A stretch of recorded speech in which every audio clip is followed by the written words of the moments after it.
Good afternoon, folks. Jordan here with the Nutty Gnome Homestead. Today is March the 2nd, 2023, and we are out here in the greenhouse today because I wanted to show you guys something that has been brought up quite a bit here lately. I've had quite a few people sending me messages asking about some long-term items for food storage. One of my number one recommendations is to grow pumpkins. Pumpkins are great, especially if you can cure them well. They last a long time. These pumpkins were picked August 21st, 2022, so they are exactly 6 months and 9 days old today. We've been using these all winter long. We make pumpkin bread, we make pumpkin soup, we make more than just pumpkin pies with them. They're great to slice and roast and use as a side dish for just about any kind of meal. They're full of vitamins and minerals, and they last a really long time, which makes them ideal for long-term storage. So let me turn you guys around here, and we're going to cut one of these up, and I'll show you what we're dealing with.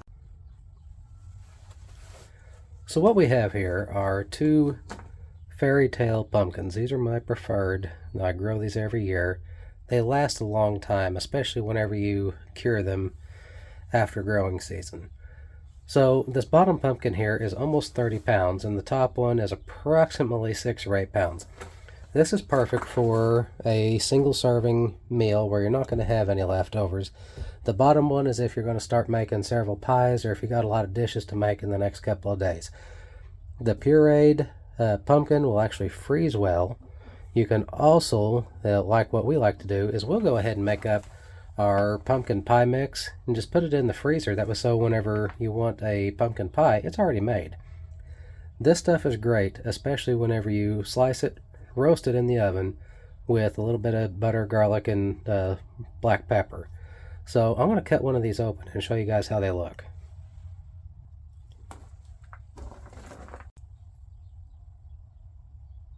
So you guys will have to bear with me. I'm working around the camera. We do like to save all of our seeds. The best way to get into one of these is to start from the bottom. Now, like I said, this pumpkin is 6 months old. Actually 6 months, 9 days. It's still good. We have used several of these that were almost a year old with no problem. Especially if you can keep them in a cool, dark place away from any light source and any drastic changes in temperature.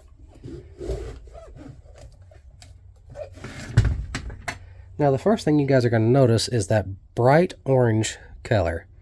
That is very characteristic of this Cinderella variety. Or, excuse me, this fairy tale variety.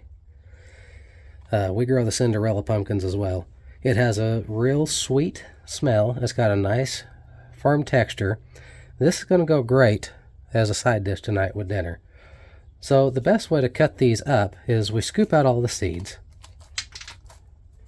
And since these are 6 months old, there's nothing wrong with them. They've still retained a lot of their moisture. These seeds will be saved for this year's crop. And what we don't use, we'll feed to the chickens. I know a lot of people complain about the price of animal feed.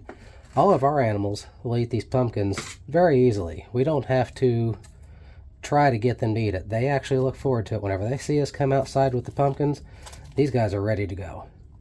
So we're just going to scrape out all those innards, and like I said, we will keep all of these seeds for later. Now these seeds, some of them might have a little gel-like coating on it. That's fine. Just put them on a paper towel or a paper plate, let them dry for a couple of days. Once they dried for 2 or 3 days, turn them over. They're going to stick to the plate or the paper towel. Turn them over. Make sure both sides of that seed are dry. If you don't get it dry on both sides, there's a good chance that they could start to mold whenever you go to store them. I'm not a fan of storing these seeds in plastic. I like to either put them in paper or, preferred, glass. I don't want anything that could potentially draw moisture. And just look at that color.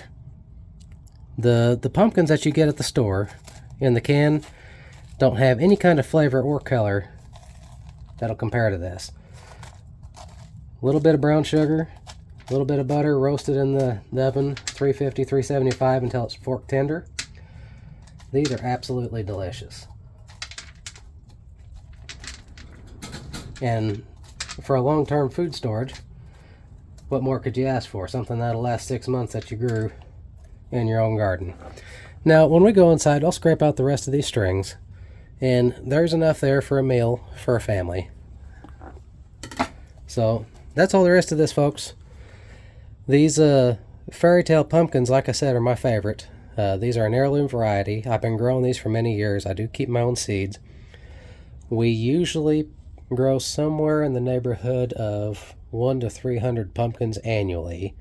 A lot of them get fed to our animals. They make great animal feed.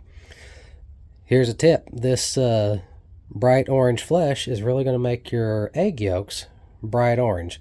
That beta carotene in there is really going to make those egg yolks pop whenever those you crack those eggs. So until next time, folks, when you guys start thinking about long-term food storage, getting ready to go into gardening season, think about planting a couple of pumpkins. You just never know. So until next time, y'all stay safe. Okay guys, so it's been about an hour. We put these in the oven at about 350, 375. They are nice and fork tender, as you can see. They got a beautiful color. The whole house smells amazing. We're going to scoop this orange flesh out into a bowl, and it's going to be served like a mashed sweet potato with dinner. I really think you guys ought to consider these fairy tale pumpkins as a form of organic long-term food storage option. If you guys have any questions, feel free to shoot me a message or leave a comment below. If you like this kind of content, like, share, and subscribe. Until next time, y'all be safe.